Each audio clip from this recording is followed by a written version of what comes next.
On this week's episode, we talk about Kraven. And other pop culture news from the week.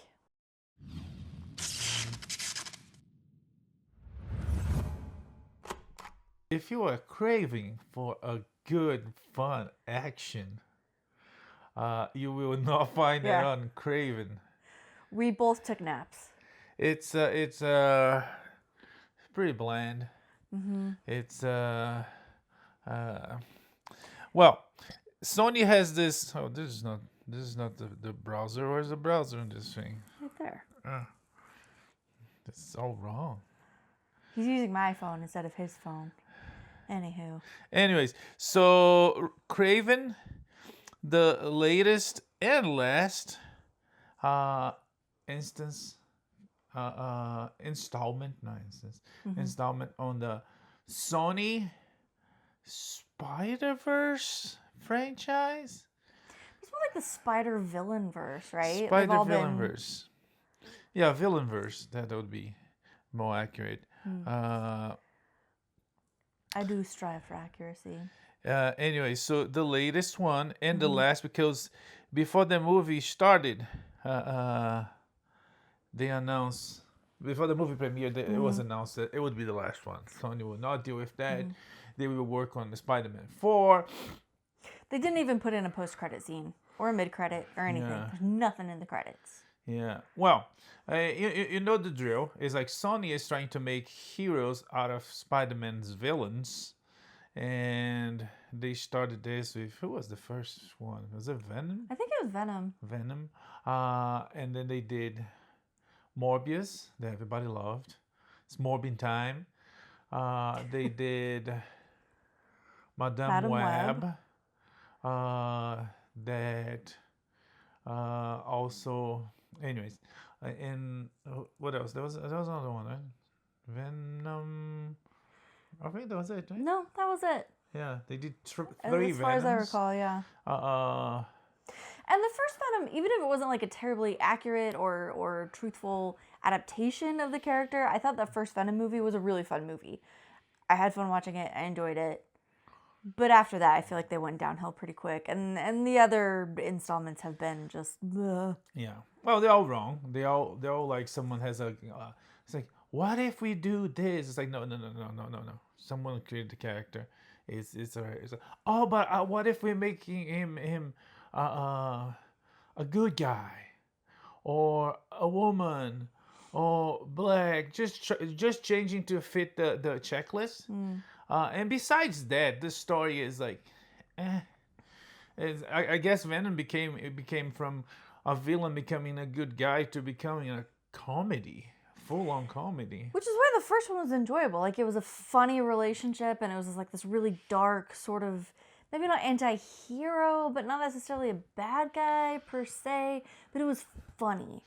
Yeah. Well, so they made these, and then came Morbius. That was a little bit funny and a little bit dark, but it started okay, and then it was not dark enough. It's not funny enough. It was a whole mess. Madame Web. There was the girls running around and screaming. Pretty much summarize the movie.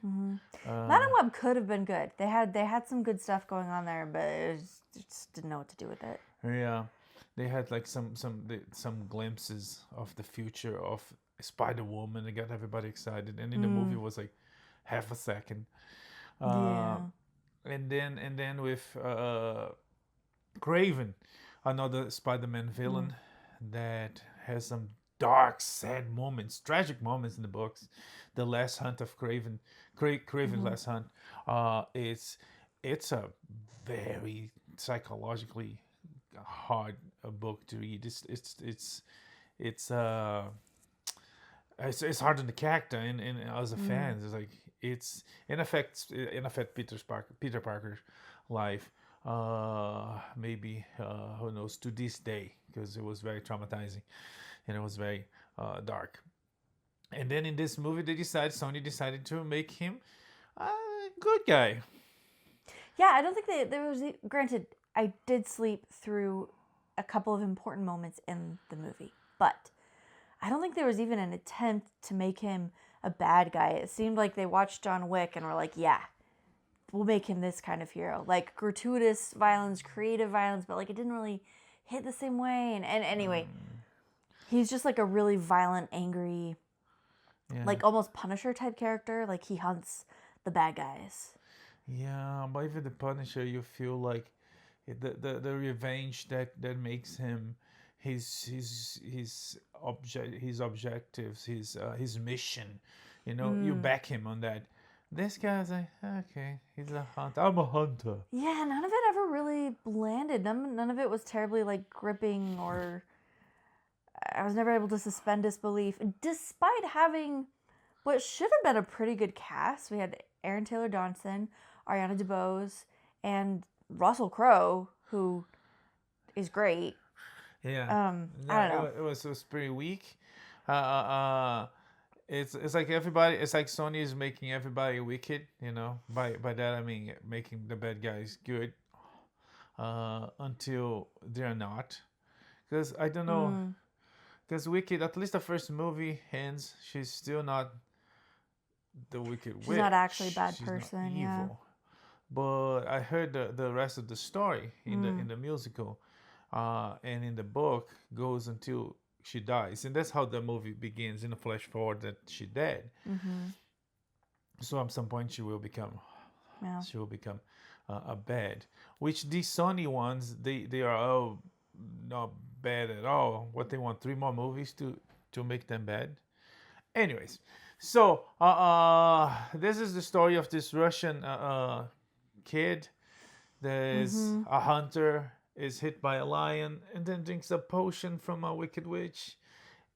Except she's not a wicked, like, that is like my number one beef with the film. This long, drawn out, pseudo African mysticism, but that also involved tarot cards, frankly insulting to the entire continent and every culture that exists there. Like, that's not African, right? Tarot?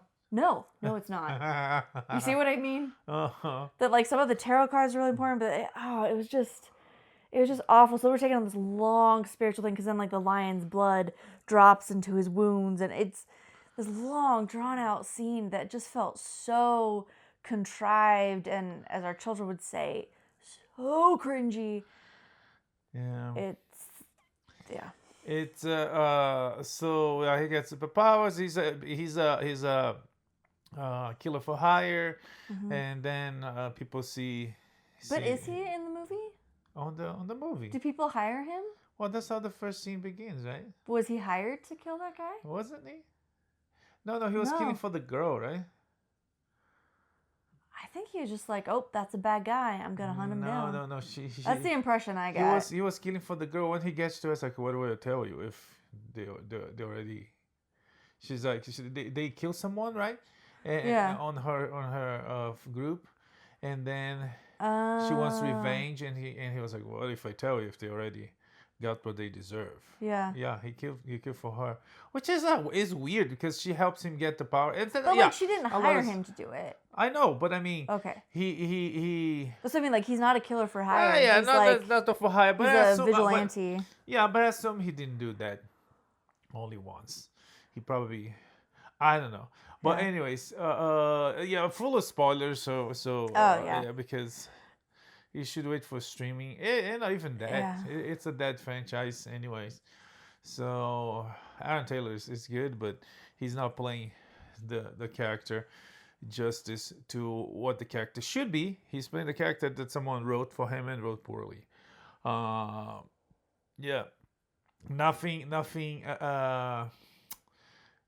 that will burn your memory. Nothing remarkable. Music, generic, if any.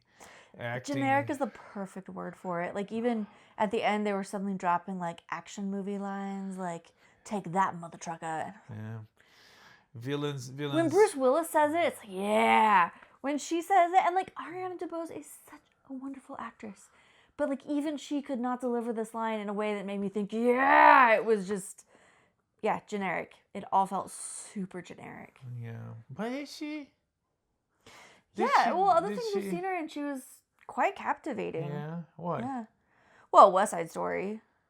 Okay. For one, she I feel like her performance in West Side Story like recentered the whole thing away from Maria and what's his bucket and onto her as like the figurehead for the whole Puerto Rican struggle in America. Oh, but that's writing. Yeah, but in like the original, as wonderful as Rita Moreno is. Yeah. I'm saying. Yeah, some of it's writing, but yes, some of it's writing, some of it's directing, but also she was an actress who could carry that and pull that off. Okay. I think she's a good actress. Okay, I just think that like Natalie Portman in Attack of the Clones. There's only so much you can do. I know, but I mean, line. I think it's like this one be a great example to highlight her quality as an actress. So I didn't even recognize her. And then I think what else she did is like that we could judge, and there's not a lot if anything. But anyways, so overall, it's mediocre. It's also terrible strategy, terrible time to be released. It came against the holidays, against big movies that came out of the holidays. Yeah, big movies that like people really wanted to see. Yeah, and this one, and Sony gave up because they were about to do worse. They were about to do El Muerto, which is a Spider-Man villain that nobody knows. It's like if Kraven, Kraven Morbius are fairly known, but El Muerto, Madame Web is one that is like B, C list. Well, Morto is like I don't know D, E, F list. Ouch. It's and they were about to do that, but they scratched it. They not gonna do it. They move on. They done with this franchise. They're gonna focus on Spider-Man 4 that apparently is gonna happen soon. And Spider-Verse animations and even live actions. Who knows? Those are the good bets. Those are the good things they should worry about instead of making villains into good guys. I don't know, because I guess the whole plan would be eventually they would gang up against Spider-Man, the Sinister Six. But again, if they're all good, they didn't create a Sinister Six. They created like a sympathetic bunch of vigilantes. Yeah, I don't know. They were all together good guys, besties with Uncle Ben. Yeah, I don't know. Maybe they want to keep the rights and let's do crap, and it doesn't matter if you keep the rights. Because Spider-Man movies, in between Spider-Man movies, the rights might expire, so they throw Madame Web throwing webs, which she didn't. Anyways, but see, you can do that well. Like this, the War of the Rohirrim. A big part of why that film got made and the way it got made was because they needed to keep the rights, but they told a killer story, and told it beautifully. Like doing it to keep the rights, I don't think is any excuse to put out a generic mediocre movie, especially when you have such a cool universe to draw from as Spider-Man. They already spending the money, tons of money, because that cast is not cheap. Making a movie is not cheap. But anyways, Kravenovs available on theaters everywhere for now. I see it leaving the theaters pretty quick because it's the screenings around town here. They were only like not late night, but midnight. Not midnight, but in the middle of the night, like 9 o'clock screenings, which is like the beginning of the end of the night. And of course they were not packed. And there were quite a few more people than I expected, but 6 people. It's for full movie theater. There's not good. No, not, and especially for someone as beloved as Spider-Man and the kind of thing you expect from. But those heroes. It should have been more. But it doesn't it doesn't carry Spider-Man's charisma and love. It doesn't carry out to everybody. It might carry out to the big villains like maybe Venom, but every other one, it's tough. Transferring that is it's tough. That's why Biden and Kamala lost the election, because they couldn't transfer the charisma that everybody were trying to transfer to them. Celebrities, the Democratic Party, big names. Oh, sure. Everybody was trying to transfer. Obama came and it's like, he's great because I'm great. It didn't work. And all the people in Hollywood, all the people in the music industry. So yeah, it's tough when the subject of matter, it's not strong by itself. It fails, and Sony choose poorly on investing on that when they could do, I don't know, 3 more Spider-Verse movies, or they could do, I don't know, they could like kick the MCU in the butt and say, no, we're gonna do our own Spider-Man. Like Fox did it with Deadpool, and it worked. Yeah. The first one was good. The second one was improved, and the third one was much better. But anyways, Yeah. Kraven is available in theaters everywhere. If you don't have For me, the highlights of any other, I don't know, 16 other options out there. For me, the highlights of the Kraven theater experience were our popcorn guy put a lot of extra butter on, and our theater has heated seats. Huh? Our theater has heated seats, and I didn't know that. Oh yeah. Oh, I know. And I got a really nice nap in during the slow parts. So anyways, so that's why you should go see it in the theater. Yeah. Okay. We did stream a few interesting movies this week. Starting off with Mother's Instinct. This is starring Jessica Chastain and Anne Hathaway. Remake of a French movie. I think it's based on a book. And, yeah. One that we're not gonna read. It's a story of 2 women, neighbors, almost friends. Almost sisters. Like they were definitely friends. They're extremely close friends. Yeah, their sons are the same age. Yeah. It's the 60s. They have the same age, the same lifestyle. They both have their husbands, and they both have kids around the same age. And they are happy doing what they're doing, sort of. One of the characters has complaints about her previous life, and she might want to go back. But more or less, they are happy in their marriage, in their family, in their community. But something tragic happens, and a lot change. A lot change. Yeah. I'm not gonna say what, but it was interesting.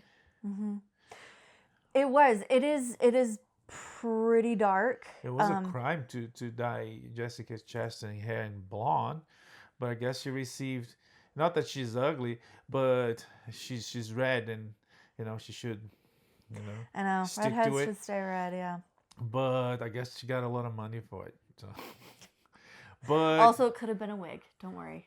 The red hair might still be there. You think so? That could be a wig. Sure. It would look good. I mean, it would look like.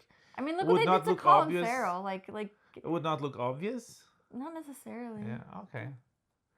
It's Hollywood people. They're good at what they do. Anyway, I just want you to feel better about the red hair. Yeah. That's really what's happening. I mean, she will bring it back. She will dye it back with all the money she has. She can buy hair from a red hair virgin from Norway.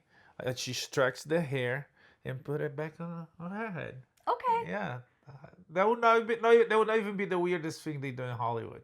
So, sure. Yeah. Sure. It is one of the weirdest things you've said. Yeah. Well. But but yeah, no, you're right. Anyway, Anne Hathaway, Jessica Chastain. I would describe it as a thriller. It's a thriller, yeah. But it's all based in grief, like a mother grieving and grief and fear and paranoia and anxiety. Yeah, all this like thriller stuff. It was very good, and I wasn't totally sure where we were going until we were already there, because the way it's written and the way it's cast, like there could be other ways of interpreting what's happening. So I thought it was very well written, and of course these 2 women are unbelievable actresses. Yeah. And this film gave them a lot of room to show what they can do. So not an easy watch. I wouldn't say it's particularly fun, but it was very interesting and compelling. Yeah. It's they act well. This is a remake. They had a French movie before. And when you see it, you're like, oh yeah, French, for sure. Yeah. And Yeah, very, very, very dramatic. It's okay. I enjoyed it. Mm. I it's a thriller, but I think the second and the third act they worked in a way that it's not a lot of eh, mm, there's not a lot of like plot twist or revelation. It's kind of like everything you see from the beginning is what is gonna happen to the end. It's not surprising. It's yeah, it was I okay, guess so. but it was fun, not fun, but it was Mm. good. Mm. Sisters, not sisters, Mother's misters, Mother's mothers, Instinct. mothers We'll get there. instinct. It's available on Hulu. It's a Hulu original. Mm-hmm. You should check if you want to see something different, dramatic, Mm-hmm. and sad. Yeah. Yeah, if you Yeah. want to see If something you're in the mood sad, for just a real yeah, downer, this is the one for you. But like beautifully produced and acted. Yeah. Another really Go be sad on Hulu. Yeah. another really interesting dive into the psyche of motherhood is a new film called Nightbitch starring Amy Adams. Amy Adams. Yeah. It's available on Hulu. Mm-hmm. The movie was actually developed to be a Hulu original, but they decided to after the some screening tests, Mm-hmm. it was so successful they decided to release the theaters. They released it the theaters, which ended up earning Amy Adams nomination for Best Actress at the Golden Globes, which we're gonna talk about later. Oh, good for her. I forgot about that. But it's on Hulu now. Mm-hmm. I have slightly mixed feelings about this. No, I don't have mixed feelings about this. I thought this was a really interesting movie, and they did a great job showing on screen some of just the emotional and mental struggles of being a mother to a young child, especially because this is all Amy Adams. We meet her. She's a mother to a 2-year-old, give or take 2-3-year-old, which is just a really, really, really difficult phase. And on top of that, she's parenting this kid basically on her own. She has a husband who's a really good guy, but he travels for work, so he's not around very much. And so even though he's a really good guy, he's just completely clueless to what she's going through. This is an age when your kids need you constantly, and it is like mentally and physically and emotionally just so draining. You completely lose your sense of self, your identity. Everything just disappears into this like tiny human who is like, they're not trying to kill themselves on purpose, but like it's just really hard to keep them alive, period. And I felt like this movie did a great job of showing all the just showing that and how difficult it is. There are some aspects of it that I don't totally get into because I'm coming at motherhood from a more religious standpoint, and a religion that places a lot of love and respect on the role of women and families and children and all that. So I think that helped me get through this time. And I came to some different conclusions than she did. But overall, if you want to understand what moms are going through, especially stay-at-home moms, like, this is a good one to watch because it lays it all out there. Yeah, but with all that, there's some really weird stuff happening. There is, but let's just say it's metaphor to help you understand. I think it is. I think it is. Well, we're not gonna give much, but it's interesting. I mean, if you saw the trailer, you might know what we're talking about. If not, I mean, it's in the name, but well, Nightbitch, it means the literal meaning and the adopted meaning. Yeah. Right. So. Yeah. So, anyways, Nightbitch is on Hulu, available on Hulu with Amy Adams, again nominated for Best Actress. Squid McInerney, the Chinese Asian lady that's on everything. There were several other recognizable faces, but they were definitely a supporting cast. Oh yeah. This is Amy Adams. Yeah. Like 90%. Yeah, and about we're gonna talk about the Golden Globes. It's I don't know. I would have to go back a couple years to check, but the nominated woman for Best Actress, the roles are very very. The movies a very woman-centered. It's a movie about the woman is the protagonist. This year, right? I would have to check the other years to be sure. But the woman is the protagonist. The story is centered in the woman. In this one specifically, there's like a strong woman presence on the writing because she is a narrator. So there's a voiceover narration, and like going through the nominations, it seems like a lot, if not every single one, that's the case. Which in the case of The Man is different because the story might be a bigger story than the guy's story. So I don't know if this is something new, if it's a tendency of the Academy, or what's going on. I'll have to go back to. I just thought it was curious that all the nominations for Best Actors in a movie, in a show, not so much, but in a movie was all. What is it? You have the nominations there? I do. Well, not the nominations. I just pulled up the winners because who cares about nominations? Grab the nominations real quick for Best Actress on a film, television film, or film, something like that. Because Baby Girl is Nicole Kidman. There's the Brazilian one, I'm Still Here, Fernando Torres. And who else?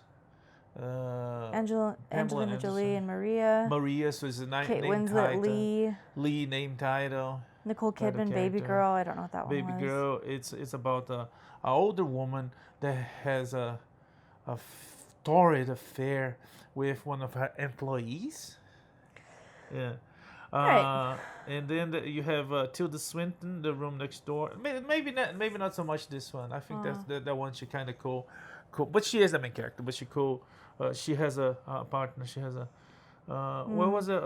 Pamela Anderson is the last showgirl. She's the main title. So I was just curious about that. I'll have to do more research to see if it was always the case, or if it's something new. Because with The Man, you have The Man there. Sure. Adrian Brody, that's the case. He is the main character. But you have Como Domingo, Sing Sing. I have no idea. Daniel Craig here, have no idea. Ralph Fiennes, Conclave.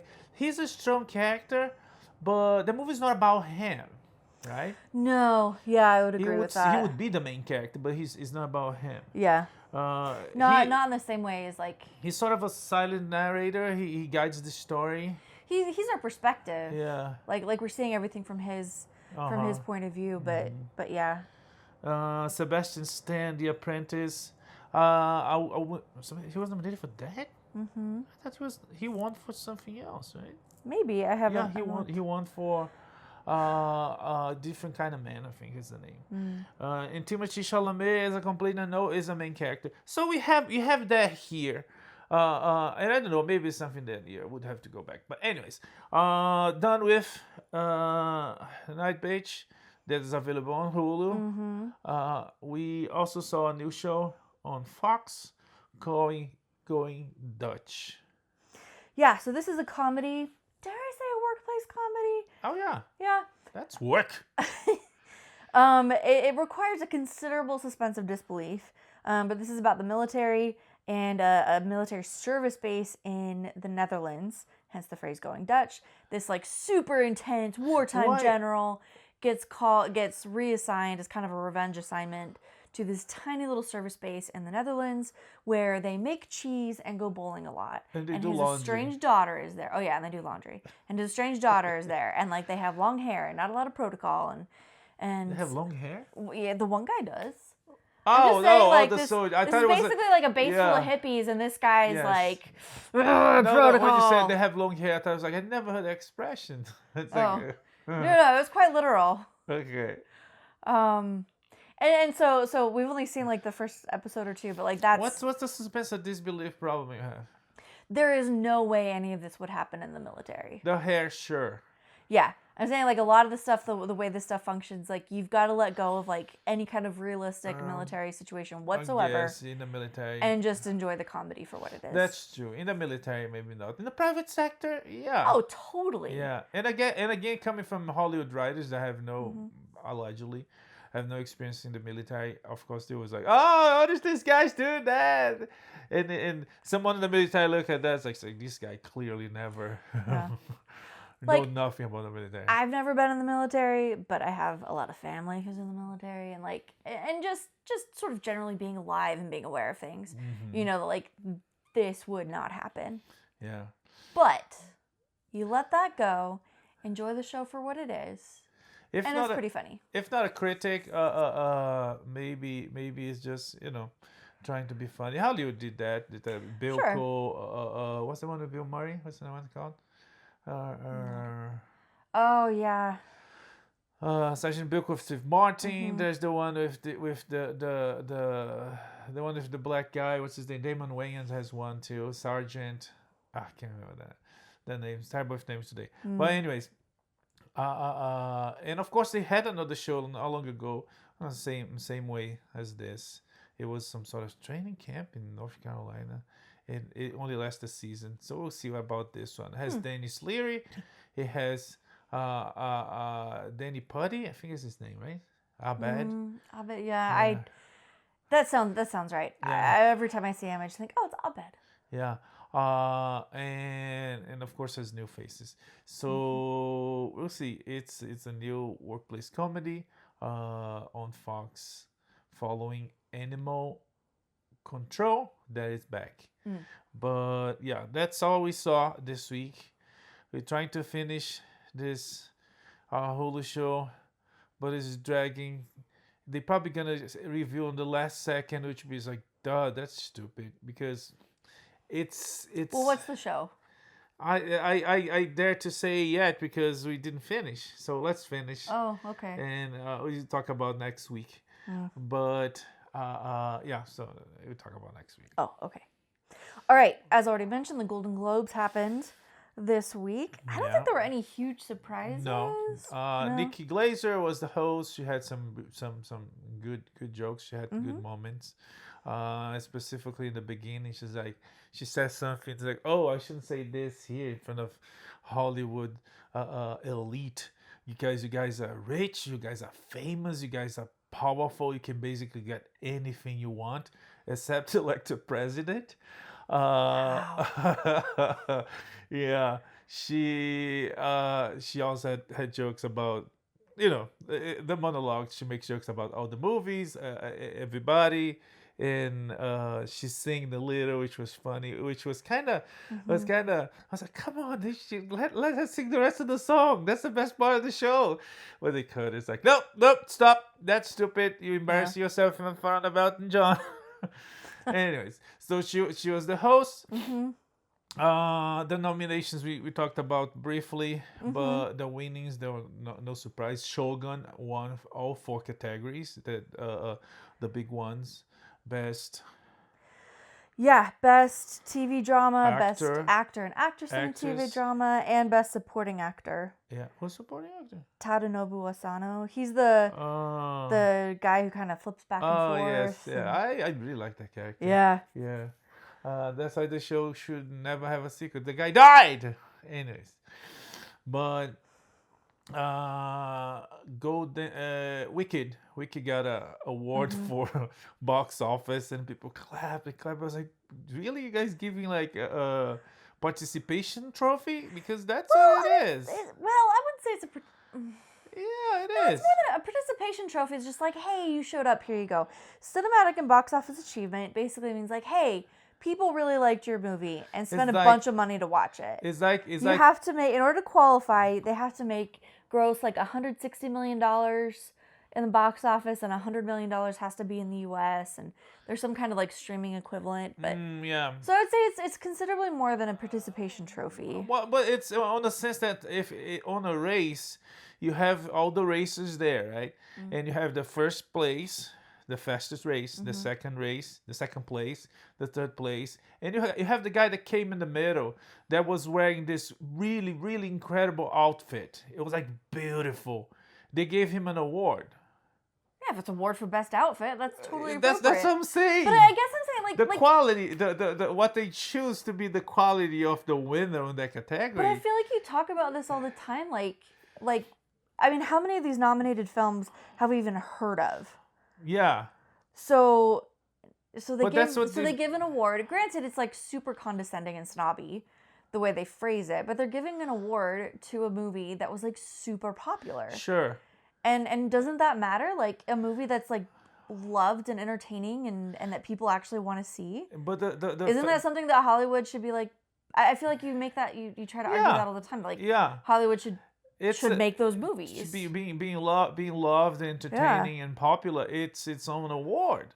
It's like Hollywood trying to give an award for that, but not awarding making more movies like that. It's just hypocritical. You know, it's like they did that on the year of Dark Knight. Up. What else? That's when the Academy decides like we're gonna nominate 10 movies for Best Picture to celebrate the movies that are popular. You know, it's like the king says like, oh, what these people like. Yo, let's give them, you know, some space too here in the court. You know, it is condescending, like I said. It's sure, but at least they're acknowledging that, like, I don't know. Yeah. We've seen worse things come from. Meanwhile, Conclave won Best Writing, right? Which is so ridiculous because the writing is the worst thing. I didn't think it was that well written. Yeah, it's the worst thing in the movie. I heard someone describe it as a thriller. Like, it was not. Oh, If was a thriller. And that's what attracted me to watch the movie. I thought it was a thriller, something like me too. Compelling, a mystery, a revelation. And it was like a political pun. It was like some hey, everybody in the Catholic Church sucks. This guy that is barely in now, he is. Anyways, I'm not gonna talk about it anymore. I did see twice because the first time I thought it was like, and then I watched it again. It's like, wait, everybody is loving this. Let me watch this again. And it was like, the same way. Yeah. It did. I don't think it was bad. I thought it was a fine movie. I don't regret seeing it, but I think it's way overhyped. Oh yeah, I thought it was cheap on poking fun and pointing out problems in a Catholic Church, which you know they do with Christians and Catholics, but every other religion is sacred and holy, you know. Yeah. Anyways, what else about the Golden Globes? Who won Best Actress? Well, you got to be more specific. Golden Globes has several categories. That's true. Best actress femenina. Who are the best for movies? Okay, actress in a drama motion picture was Fernanda Torres. Oh, the Brazilian from this movie. I'm Still Here is a story about her husband disappears, and he was a communist and he disappears, and there's this whole thing in Brazil that they're gonna blame the military because it was this. Well, isn't the military the one who was taking people? Yeah, but it was him that took him. It was them that took him. You know, I don't know. Maybe he died doing crappy things because he was part of the. Anyways, I heard this story so many times there, and I'm surprised that they give, but not so surprised because Hollywood is a bunch of commies. But she won. Her mother before her won. She was nominated before, she didn't win, but she won. From a movie from the same director as this movie years ago, and the movie won the best picture at the Golden Globes.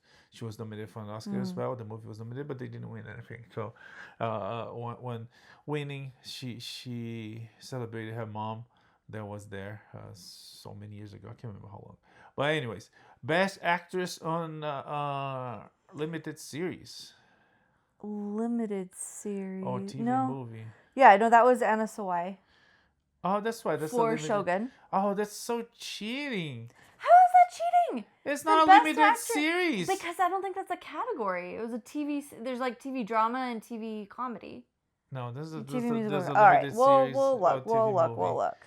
So you okay? No, I mean if Shogun was nominated for There's limited so series, many categories. I feel like you guys can probably just look this up yourself because the categories, it's out of control. There's best motion picture drama, best motion picture musical or don't go to comedy. the categories. Just find the best actors All right. on limited series of I know TV. there's just so many.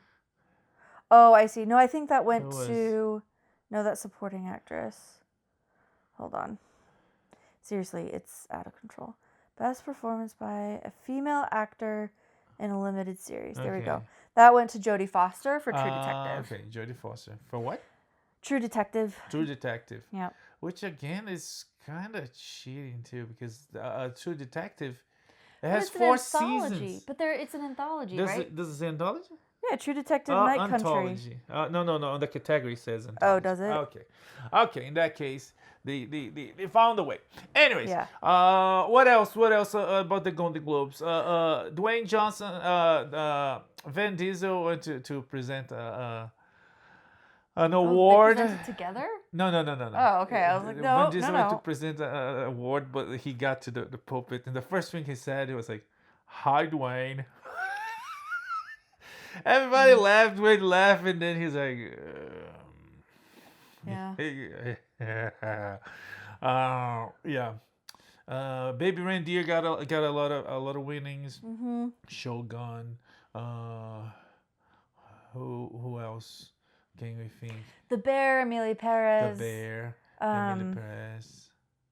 See, I keep navigating away from my page. The Brutalist. The Brutalist, Adrian Brody won for Best Actor.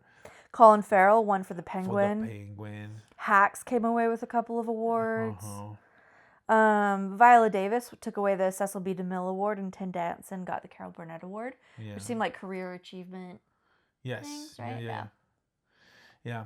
Anyways, both well deserved. This is like a preview from the Oscars might be, except that the Oscars are more consolidated. They don't have 16 actors categories or 16 movies. It's just like best movie.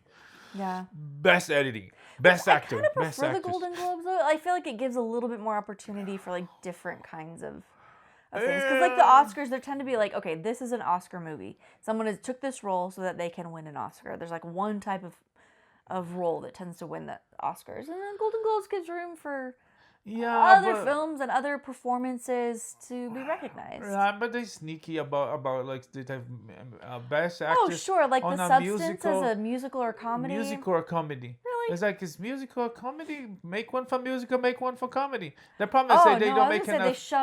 They shove in movies there that don't belong. Oh, that too. Because like that's what I'm saying. Demi Moore won for actress in a The Substance, which is like a horror thriller type. It looks like thing. We haven't seen it yet, but I definitely would not describe what I saw in the trailer as a musical or a comedy. That's what she oh, okay. But that's the category. That's how she was nominated, and that's what she won. So. Anyways, moving on. Okay. What do I have next? I have a couple news. Yeah, a little bit of entertainment news. Shark Tank star Kevin O'Leary is looking into buying TikTok, along with a few other investors. Yeah, he's getting close. He's trying to he's gonna try to talk to Trump to see, because it should be banned pretty soon. So he's gonna try to stop and buy it, because that's the rules of the game now. They either sell it to Americans or bye. Yeah, and that's a law that was like passed by Congress. That's not executive orders or anything. That's on the books. So we'll see what's happening there. Also, in social media, Mark Zuckerberg is doing quite the about face.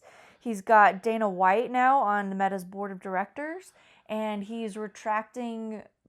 He's ended the fact checkers and is introducing community check. Notes. No, community notes. Just like X. He's copying X. Yeah. He's open about it. He's not like ripping off. He's like, we're going to do this like X does. Yeah. So.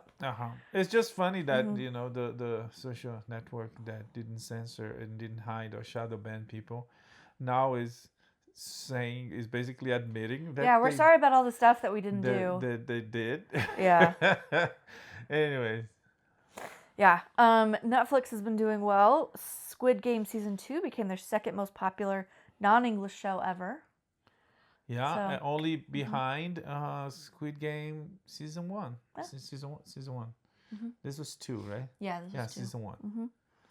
And then what's WWE Raw? Is that a series or is that a No, was that's that a live wrestling. event? That's Okay. wrestling. Okay. WWE. Well, I know what WWE is, Yeah. but I wasn't sure if they produced like a wrestling No, series it's or if this live. was a live event. It's live. It's Netflix investing on live, and it was very successful. Secured 4.6 million global views, and they did football. They did Mike Tyson and Paul Logan, Jake Logan, one of the Logans. Logan Paul. And they did the hot dog eating contest. So they investing hard on so weird. live events. Yeah. Which puts more nails on TV, on streamlined broadcast TV, because if you get live, people will like move away from it, and it's a disaster there. Anyways. Yeah. On the opposite end of the spectrum, Skeleton Crew, this is Disney Plus's latest Star Wars series, had the worst ratings on Disney Plus. Yeah, Disney damaged so much Star Wars with the crap they've been making that the fans are like, yeah, screw it, I'm done. They're not going for it. And the numbers are showing. Yeah, from people who did see it, some people seem to really enjoy it. And there's always going to be those fans, like, you can stick Star Wars on it and they will love it. Yeah. But I also saw some people saying, like, questioning if it was even, like, genuinely asking, like, wait, was this supposed to be a Star Wars series?